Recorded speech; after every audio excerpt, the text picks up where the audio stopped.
Ngikubingelele mbukeli phinde ngomukele kwesimanje sikulethela zona indaba eyifika ngaso ke isikhathi ukhwele wadilika ke yena ke uMayogati edilika ke yena ke uMbeje embiza ngawo wonke ke amagama washo ngempela ukuthi ke uMbeje ke uyilona ke itshitshi futhi ke amagama ke angeke aze awakhoxise noma ke angeke aze axolise kulawo magama ke awasho ngesikhathi ke esho ke uMayogati ngempela ukuthi ke uMbeje ke itshitshi akamazi ke yena ke umuntu ke wesifazane awezele ke nazi ke ezinye zezinkulumo zakhe ke lapha ke uMayogati khuluma ke ngokusobala ke eqondise kuyena ke uMbeje lapha ke kuona ke uTikTok siyabonga. Angiyezwa nje lana kuthiwa angizoxolisa ngihoxise amagama ukuthi ngathi uMbeje uyitshitshi. Makuwukuthi uMbeje ayilona itshitshi akaveze nje phela intombi ke akayifaka into eqejile intombi eyodwa nje ayazi ingagqokile akave nje intombi nje eyodwa ayazi inqunu.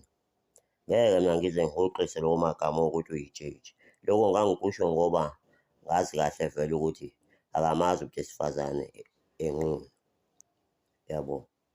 Angazi-ke umuntu ongakazi-ke vele ayifake into eqejile ukuthi ubizwa ngani umuntu owumfana, kodwa lo ukuthi uyitshitshi angeke ngize ngiwahoxise lowo magama.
Tatile.